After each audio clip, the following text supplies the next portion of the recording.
성도들이 기도할 때는 하나님께 기도하는 것이지만 또 그 기도의 형식이나 내용은 다양하게 또 이루어질 수가 있겠습니다. 개인적으로 하나님께 기도하는 그런 기도들, 개인적으로 기도원에 가서 할 수도 있고 또는 개인적으로 집에서 골방에서 아무도 모르게 혼자서 금식하면서 하는 그런 기도들도 있을 수 있고요. 또 교회에서 성도들과 교제한다든지 또 우리가 무엇보다 예배 가운데 기도하는 것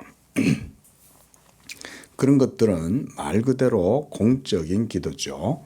나 혼자서 하는 기도가 아니라 여러 사람이 함께 하나님께 예배드리고 이렇게 하는 가운데 드려지는 그런 기도들도 있는 거죠.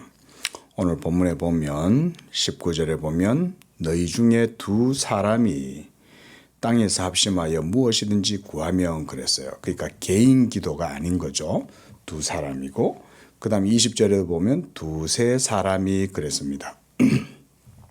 그래서 예수님의 이름으로 모인 곳, 요게 이제 포인트입니다. 자, 공적인 기도는 우리가 개인적으로도 하나님께 기도할 때 예수님의 이름으로 기도하는 것이죠. 그래서 우리가 요 앞전에서는 주 예수의 이름이 기도에 효력을 준다. 왜냐하면 하나님의 약속의 보증은 예수의 이름으로 주어진 것이기 때문에 그렇다. 그것은 바로 공적인 거다. 그 말인 거예요. 우리가 공인, 오피셜 이런 말 쓰잖아요. 그죠? 국제, 예를 들어서 축구 대회를 한다. 이러면 국제 공인구가 있죠. 올림픽 대회에서도 사용되어지는 어떤 구기 종목이라든가 뭐든지 간에 다 공인 규격이 있는 거죠.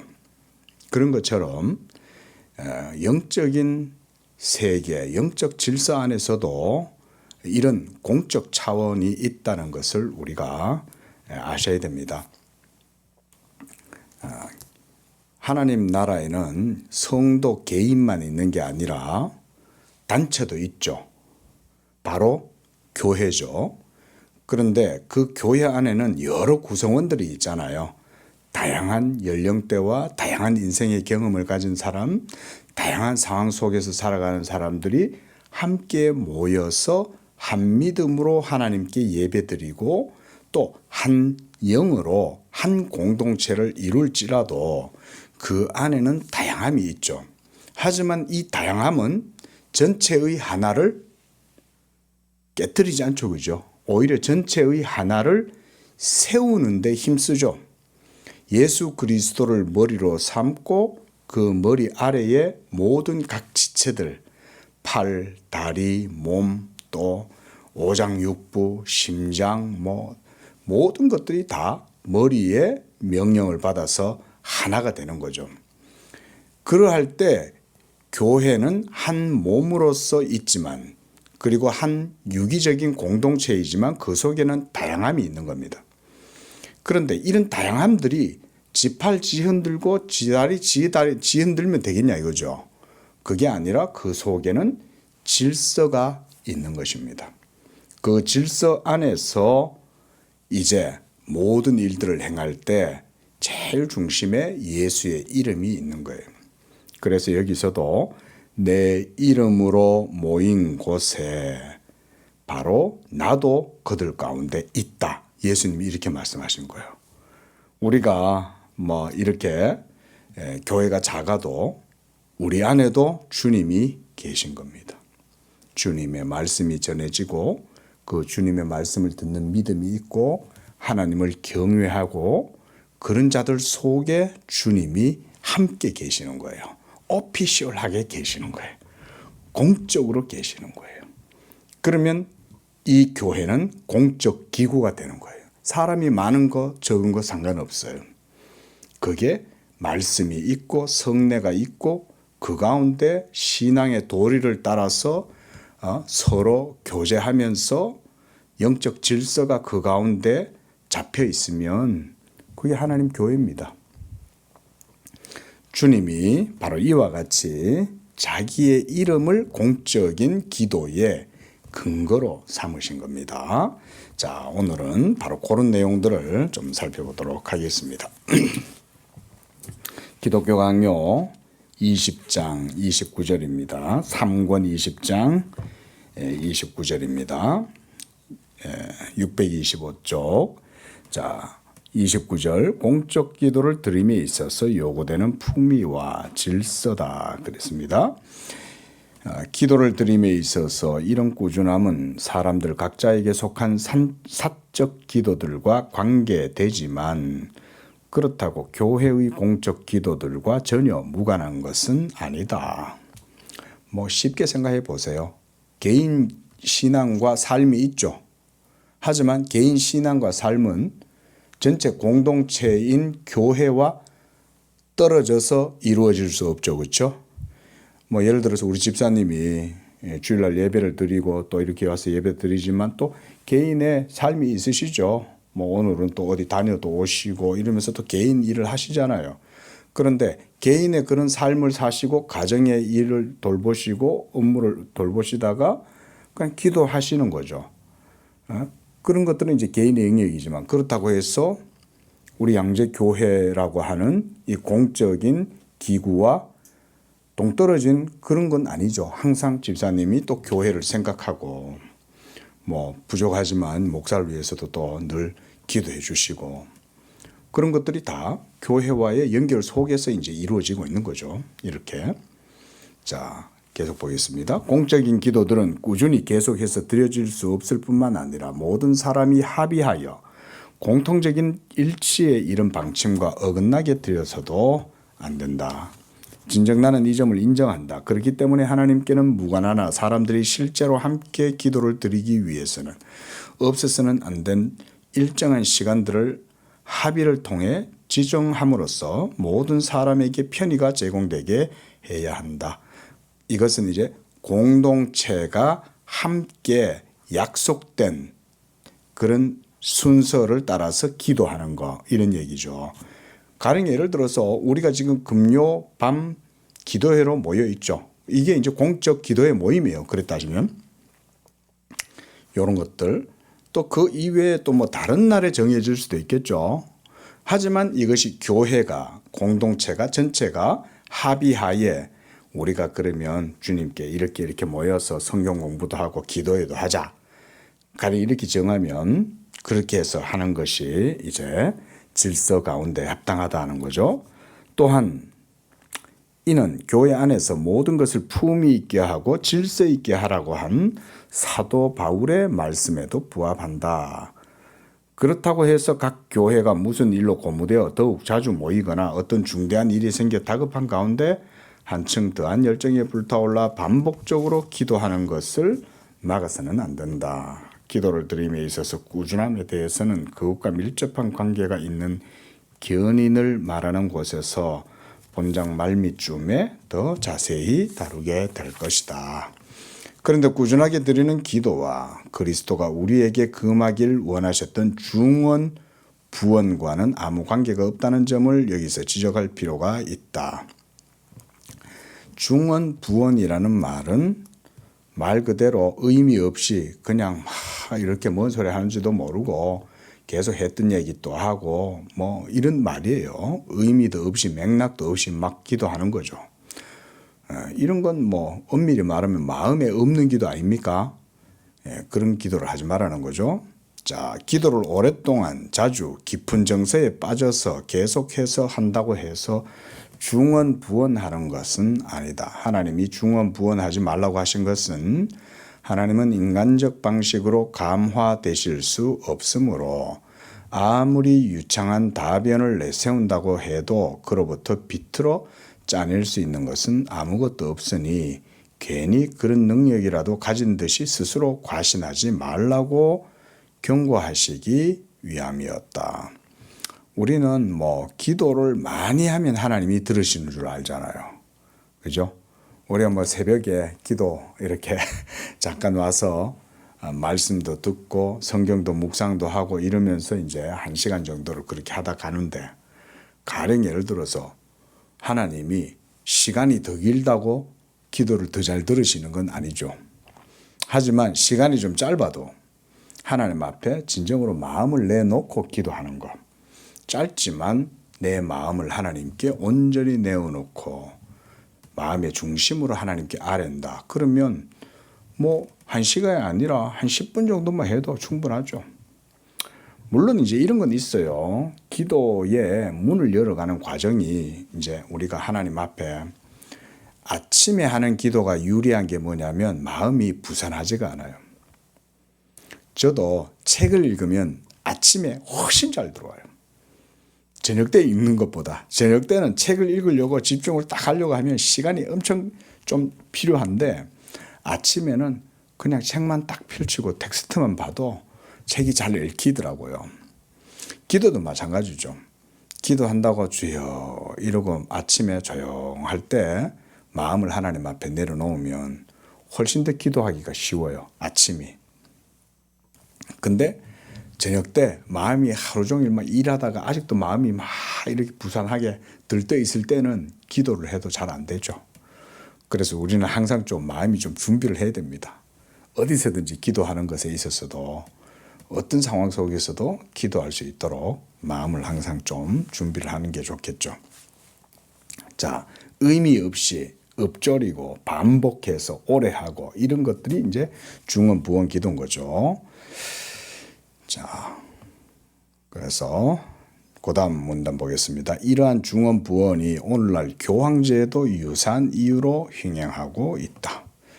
한마디로 이런 거예요. 바리새인들도 기도할 때 하나님 사랑도 없고 마음속에 하나님 경외함도 없으면서 회당에서나 성전에서 막 서갖고 막 다른 사람들 들으라고 큰 소리를 기도하고 이럴 수 있잖아요. 오 주여와여 이러면서 말이죠. 아주 홀리하게 보이려고. 하지만 하나님에 대한 사랑과 경외함이 그 마음속에도 없는데 그런 식으로 기도한들 하나님이 들으시겠냐 이거죠. 예?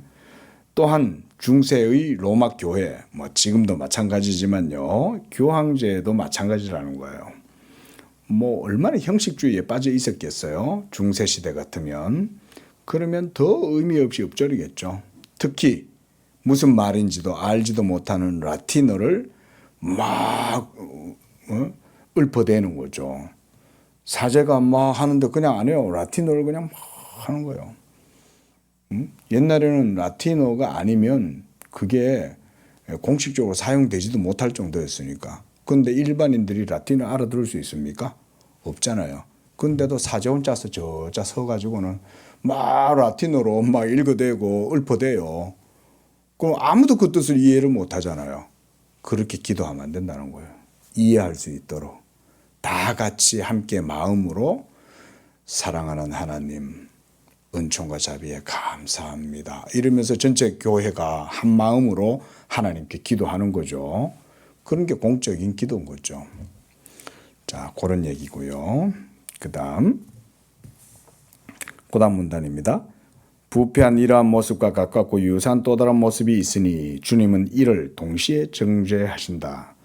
그들은 남에게 과시하기 위해 필요한 많은 증인들을 찾느라 목이 마르고 세상의 칭찬을 염원하고 자기들의 기도를 올리느라 넓은 시장을 차지하는 위선자들이다. 뭐 좀 전에 말씀드렸듯 회당이나 사람들이 많이 다니는 회당역이라든가 이런 데다 서가지고는 막 기도한다는 거예요. 아니 기도는 집에서 하나님께만 하면 되는 거지. 다른 사람들 다 들으시오 이러면서 막 많은 사람들이 있는 군중이 운집해 있는 그런 데 서가지고 뭐 이러고 있다 이 말인 거죠. 그게 하나님이 들으시는 기도는 아닌 거죠. 자, 하나님께 기도해라는 거죠. 마음을 하나님께 드리면 하나님만 들으시면 되죠. 하나님만. 이런 게 그렇 따지면 믿음의 기본적인 내용 아니겠어요? 내가 기도할 때 누구한테 기도하겠습니까? 하나님께 기도하는 거 아닙니까? 이거 너무 기본적인 상식적인 이야기 아니에요? 그렇죠? 기도는 하나님이 들으시지. 그럼 하나님한테만 하고 하나님한테만 했으면 그걸로 만족하고 끝나면 되죠. 하나님 나 오늘 이렇게 기도했는데 하나님 아시죠? 제 기도 다 들으셨죠? 그러면 끝나는 거지. 아니 뭐 주변에 있는 다른 사람들 다 기도 드려야 될 필요가 뭐 있냐 이거죠. 자, 627쪽. 이러므로 이미 말했듯 하늘 교사는 최고의 기도법을 공표하시기를 원하셨다. 하늘 교사, 하나님은 말씀하시는 겁니다. 하나님께서 최고의 기도법을 알려주셨다는 거예요. 뭐라고 얘기하셨습니까? 골방에 들어가라는 거예요. 아무도 네가 기도하는 것에 대해서 듣지 않도록 혼자서 기도해라는 거예요. 그래서 문을 닫고 은밀한 중에 계신 우리 아버지가 우리의 소리를 들으시도록 은밀한 중에 아버지께 기도하라고 명령하셨다.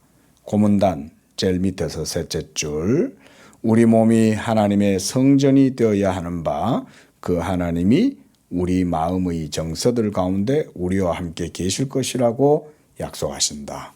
뭔 말이냐면 우리가 아무도 듣지 못하는 홀로 골방에서 기도할 때 그 기도를 하나님이 들으시고 우리 안에 함께 계심으로써 우리의 마음 가운데 함께 하신다는 표징을 기도 가운데 주신다 이 말인 거예요. 하나님께 기도하면 그러니까 하나님이 홀로 외롭게 안 내버려 둔다 이 말인 거예요. 내가 기도할 때 벌써 성령 안에서 기도하고 있고 성령 안에서 내가 예수의 이름 붙들고 기도하면 그 기도 속에 믿음의 효력이 내 속에서 작동해서 내 속에 신령한 영적 정서가 고무적으로 되고 충동되고 일어난다 이 말인 거예요. 응? 그렇게 쭉 그런 마음이 일어나면 하나님이 나와 함께 하신다는 것을 그런 정서를 통해서 경험하게 된다. 칼빈이 여기서 조금 주관적인 이야기를 이렇게 하는 거예요. 자, 조금만 정리해 보겠습니다. 자, 기도. 당연히 기도는 하나님께 하는 거죠. 하나님이 들으시는 거죠. 그러면 하나님께 하는 기도니까 이 믿음의 기도죠. 자, 이 믿음이 그러면 기도할 때 믿음으로 기도하면 그 믿음의 기도 가운데 하나님의 약속의 보증 또 인치심 이런 것들이 그 가운데 같이 주어지는 거예요. 그리고 이런 보증과 인치심은 곧 성령의 내주 또는 감화 이걸 통해서 기도하는 사람이 주관적인 영적 정서를 경험한다 이거예요.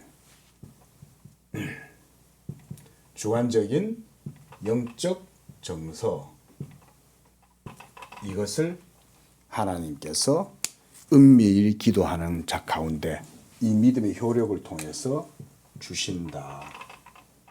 이게 이제 칼빈이 말하는 기도인 겁니다. 자, 그래서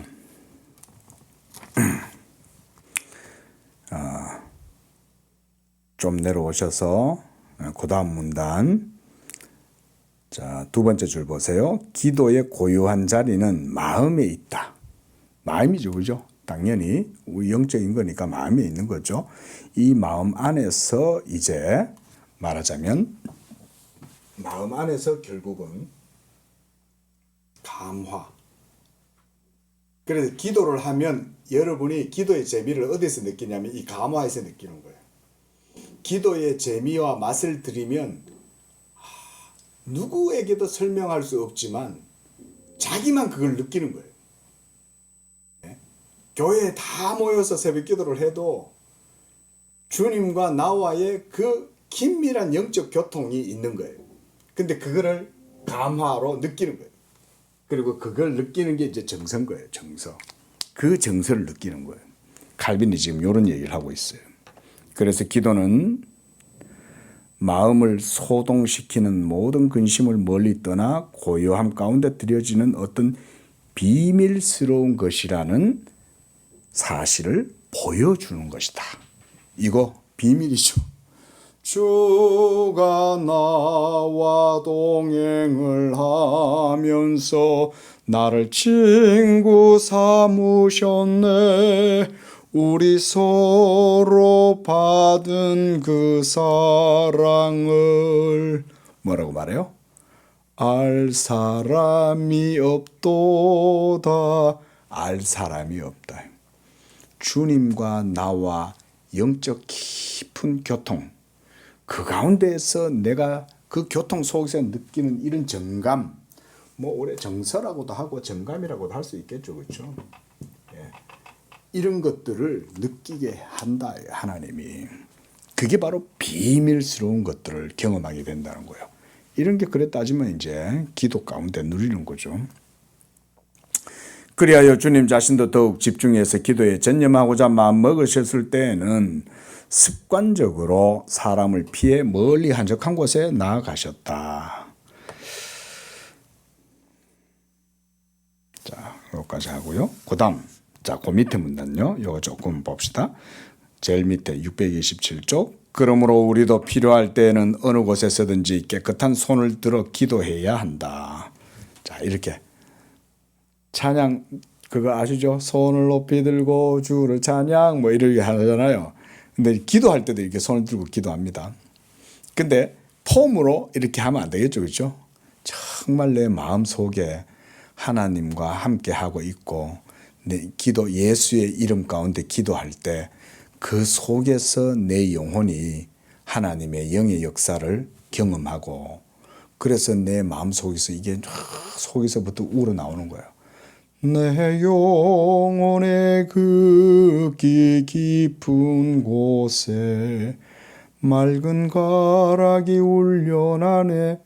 이 맑은 가락이 울려나는 건 기도할 때라야 느끼는 겁니다.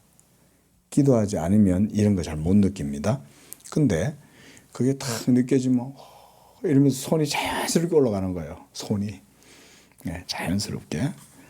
자, 그런 얘기고요. 그리고 이와 함께 우리는 누구든지 경건한 사람들의 모임에서 기도하기를 거절하는 사람은 은밀한 곳이나 가정에서 따로 기도하는 것이 무엇인지 알지 못한다는 사실과 홀로 사적인 기도를 드리는 것을 무시하는 사람은 아무리 꾸준하게 공적인 모임들에 자주 나타난다고 해도 하나님의 은밀한 판단보다 사람들의 견해를 더욱 존중하기 때문에 단지 허공을 치는 기도를 구하는 뿐이라는 사실을 마음에 담고 깊이 생각해야 할 것이다. 이런 얘기죠. 그러니까 개별 기도도 하나님 앞에 바르게 기도해야 되지만 공적 기도도 바르게 해야 되고 그래서 어느 것 하나도 우리가 소홀히 해서는 안 된다는 거죠. 공적 기도는 무시하고 개별 기도만 한다든지 아니면 개별 기도만 한다 그러고 공적 기도를 무시한다든지 이렇게 해서는 안 된다는 거죠. 자, 구단 문단.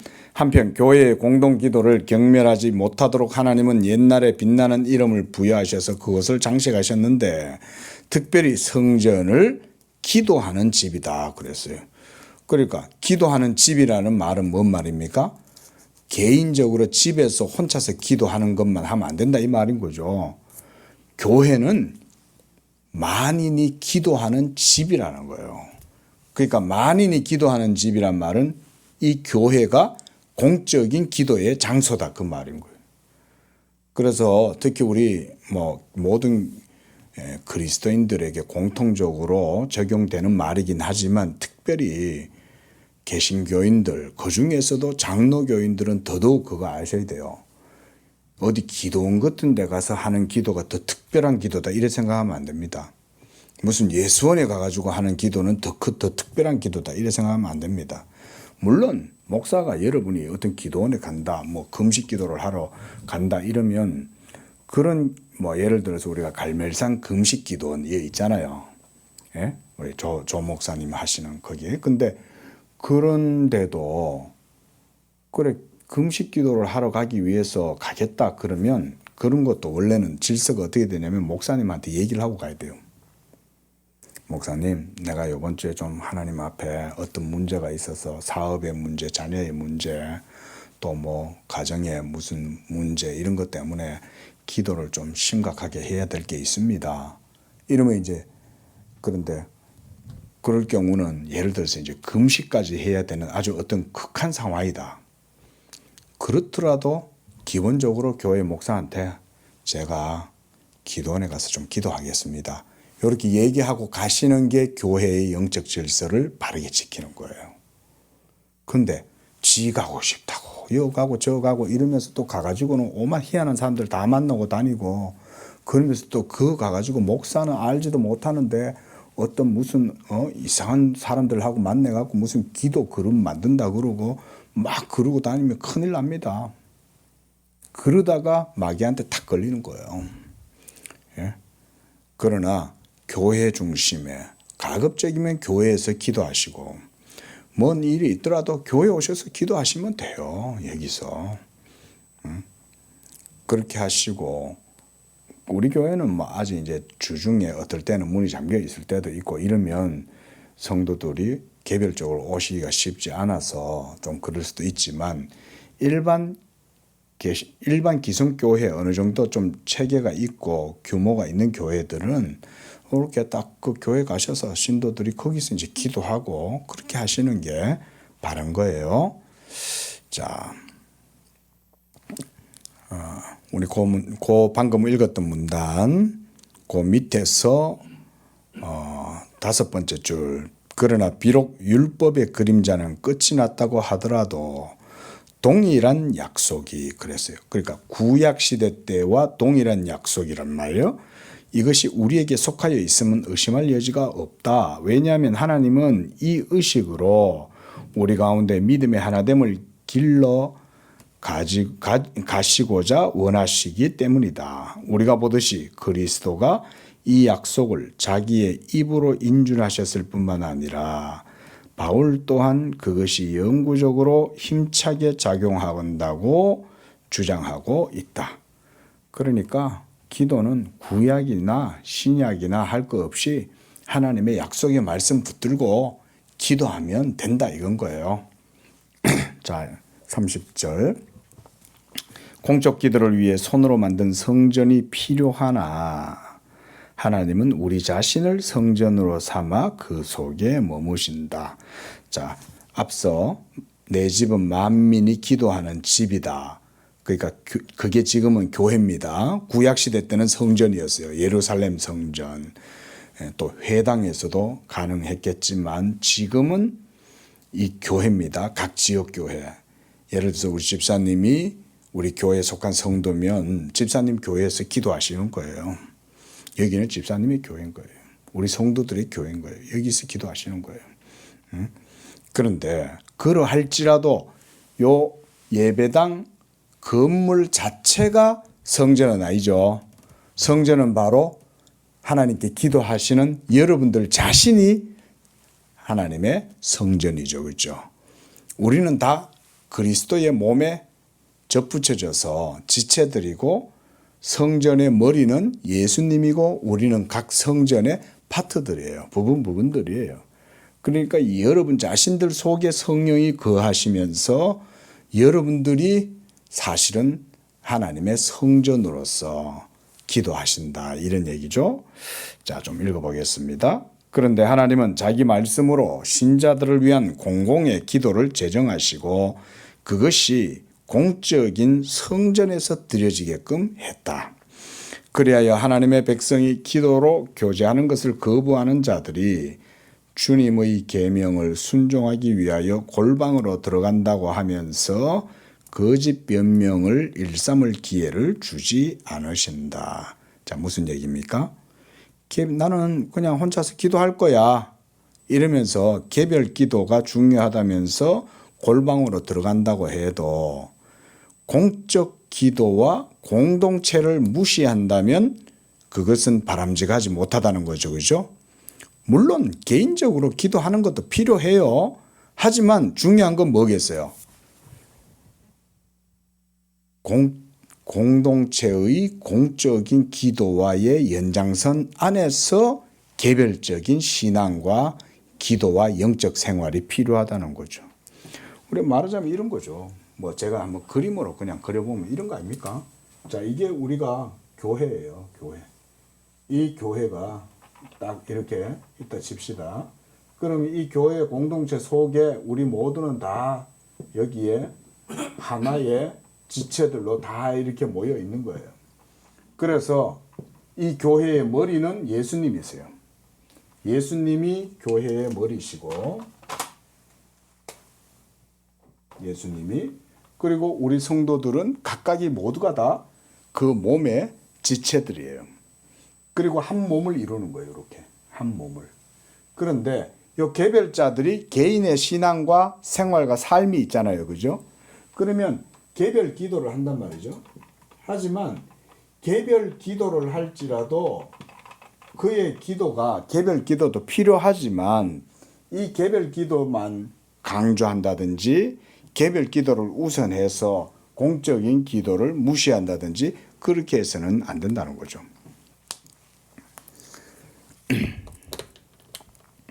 그래서 두세 사람이 자기 이름으로 함께 모여 구하면 무엇이든지 자기가 들어주실 거라고 약속하신 분은 공적으로 드려지는 기도를, 만약 그것이 외식과 인간적인 영광을 추구하는 것을 물리친다면 자기가 멸시하지 않으신다는 사실과, 그러한 기도에는 신실하고 참된 정서가 은밀한 마음 가운데 머물고 있어야 한다는 사실을 증언하신다. 그러니까 공적으로 하나님께 두세 사람일지라도 너희 가운데 내가 있다. 그리고 내가 너희의 기도를 듣는다. 왜냐하면 그렇게 두세 사람이 있을지라도 그건 벌써 공적이잖아요. 한 사람이 아닌 두 사람, 세 사람이 있으면 벌써 이게 공적이란 말이에요. 그러면 주님도 그 가운데에서 그들과 함께 한다는 거예요. 함께 한다. 예. 함께 하니까 얼마나 좋습니까? 우리가 이 세상에서 이렇게 살아가도 하나님이 우리와 함께 한다는 약속이 있는데 우리가 얼마나 기도가 간절해질 수 있겠어요. 그러면 우리의 기도가 헛된 기도가 아니라는 걸 알 수 있죠. 사람이 적다고 주님이 그 기도를 안 들으시는 것도 아니고, 사람이 많다고 주님이 그 기도를 들으시는 것도 아니고, 적으나 많으나 진실하게 기도하는 걸 하나님이 원하신다. 이런 얘기시죠. 자, 고단 문단. 자, 629쪽입니다. 두 번째 문단. 성전을 합당하게 사용하는 법이 이러해야 한다면 확실히 그러할 것이지만 우리는 몇 세기 전에 사람들이 그렇다고 여겼듯이 성전이 하나님이 거주하시는 고유한 장소로서 그곳에서 그는 자기 귀를 우리에게 더욱 가까이 대신다고 여기거나 그곳에는 어떤 비밀스러운 거룩함이나 다른 특별한 것이 있어 기도가 하나님 앞에 더욱 거룩하게 가닿는다고 속이거나 하는 것에 대해 경계해야 한다. 뭐 이것도 맞는 말이잖아요. 그렇죠? 자, 여기에 뭐 함께 모여 있어 가지고 모여 있는 상태에서 기도하면 그게 또 하나님께 뭔가 기도의 효력이 더 드러난다. 이런 말 하는 게 아니죠. 그런 얘기가 아니죠. 그죠? 중요한 건 뭡니까? 공동체 전체가 온전히 하나님 앞에 하나님께 합당한 마음의 상태, 영적 상태로 기도하는 게 중요하다는 거죠. 그죠? 뭐 모여갖고 막 이렇게 요즘 그런 거 있잖아요. 뭐 10만 명이 움집해서 무슨 어떤 뭐 여의도에서 한다든지 아니면 무슨 잠실 메인 스타디움에 모여가지고 막 10만 명이 운집해서 와 기도한다고 해서 그런 기도가 하나님이 들으시는 기도는 아닐 수도 있다는 거예요. 많이 모여 있다고 중요한 게 아닌 거죠. 정말 10만 명이든 아니면 1000명이 모였든 간에 그들 가운데 정말 간절함으로 하나님의 뜻을 붙들고 간절히 마음으로 기도하는 것. 그러면 하나님이 거기에 계시는 거죠. 자, 이런 얘기를 하는 거죠. 자, 넘어가고요. 그래서 그 제일 밑에 문단 중간쯤 한번 가보실래요? 그러나 이제 우리는 그 진리가 우리에게 살아있는 것으로 표현되었으므로 어떤 물질적인 성소에 매달려서는 안 된다. 심지어 유대인들에게도 성전이 주어진 것은 하나님의 현존을 그 벽 안에 가두라는 것이 아니라 그들을 훈련시켜 참된 성전의 모양이 어떠해야 하는지를 묵상하게 하려는 것이었다. 그랬습니다. 자, 오늘은 이런 공적 기도에 대한 내용들을 우리 칼빈 선생님이 얘기를 해줬어요. 중세시대 때 종교개혁이 일어나고 이제 교회가 이제는 로마 교회에서 프로테스탄트 교회로 이제 개신교로 전환이 되는 가운데에 칼빈 같은 경우는 스위스에 와서 종교 개혁을 일으키고 그렇게 해서 스위스의 교회들을 개혁했어요. 또 루터도 개혁을 하고 낙스도 스코틀랜드로 돌아가서 교회를 개혁하고 이러면서 유럽 곳곳에서 이런 개혁이 일어났을 때 제일 먼저 어떤 일들이 중요하겠습니까? 성경을 바르게 가르치는 거. 이게 이제 제일 먼저 개혁의 첫 번째가 되겠죠. 오늘날도 그건 마찬가지고요. 뭐든지 성경이 가장 밝게 분명하게 드러나고 가르쳐져야 돼요. 거기에 이제 하나님의 뜻이 시작이 되고 동시에 하나님의 말씀이 바르게 증거되어진다면 거기에 바른 믿음이 설 거 아니에요. 그죠? 그러면 바른 믿음이 서면 그 즉시로 거기에 뭐가 나타나겠습니까? 기도가 나타납니다. 영적으로 살아있고 활동하는 그런 살아있는 영이면 기도하게 됩니다. 그래서 기도가 반드시 드러나요. 그러니까 칼빈 같은 선생님들이 기도를 가르치는 거예요. 이렇게 중요한 책을 쓰면서 기도에 대한 부분을 아주 많이 다루고 있는 거예요. 기도 부분을. 왜냐하면 성도의 영적 삶에 있어서 기도는 굉장히 중요하기 때문에. 그래서 이렇게까지 이제 가르쳐 주는 거죠. 그래서 오늘은 사적인 기도와 공적인 기도 이 두 가지를 우리가 어떻게 이해해야 되고 어떤 태도로 어떤 모습으로 기도해야 되는가. 한마디로 마음으로. 그렇죠? 자, 믿음 기도할 때 하나님께 하는 것이요. 당연히 그러면 믿음으로 해야 되는 것이요. 이 믿음으로 기도할 때는 하나님의 약속과 보증과 인치심이 그 기도 가운데 벌써 주어져 있고 그렇게 해서 기도하면 성령께서 믿는 자 속에서 함께 역사하시는 거예요. 우리는 간구할 바를 알지 못하지만 성령이 우리 안에서 말할 수 없는 탄식으로 우리를 위하여 간구하셔요. 그러면 기도하다가 내 마음이 감동이 되는 거예요. 그게 바로 기도의 깊은 주님과의 교통이에요.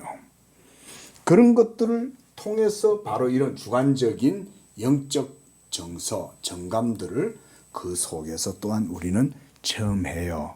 그리고 그런 체험 가운데에서 우리가 노래도 부를 수 있어요. 칼빈이 여기서도 그런 얘기 했잖아요. 찬송도 부를 수 있다. 다음 주에는 그런 얘기도 합니다. 찬송도 부른다. 이런 얘기를 하거든요. 원래 기도하다 보면 저도 어떨 땐 기도하다 보면 찬송이 많이 나오거든요. 어디서 나오는지 몰라도 막 그런 평소에 이제 불러놨던 찬송이 그때는 막 나와요. 예? 그럼 막 이렇게 그런 찬송도 기도의 찬송도 하나님이 받으세요. 마음으로 영으로 부르면. 자, 그런 내용은 다음 주에 보는 걸로 하겠습니다. 기도하겠습니다. 자비하신 하나님 아버지, 우리의 주 하나님이 되어주시고 우리 안에 오셔서 죽은 영혼 살리실 뿐 아니라 우리 안에서 우리와 교제하시고 특별히 우리가 기도할 때 성령을 호흡하고 성령과 더불어 하나님 아버지의 사랑을 누리게 하시고 그 가운데에서 성령의 감화를 통하여 하나님을 깊이 누리고 하나님의 그 깊은 영적 정서를 우리가 누림으로써 하나님께 온전히 기도하게 하시니 감사합니다. 우리가 개인이 개별적 사적인 삶을 살아갈 뿐 아니라 공적 영역에서도 이와 같이 우리의 기도가 진실한 기도가 되게 도와주시고 또 우리 양재교회 모든 성도들이 이와 같이 기도의 큰 믿음의 거장들이 되어 늘 하나님께 기도하면서 하나님의 뜻을 이루어가는 복된 영적인 깊은 성도들 되도록 축복하여 주옵소서. 예수님의 이름으로 기도합니다. 아멘.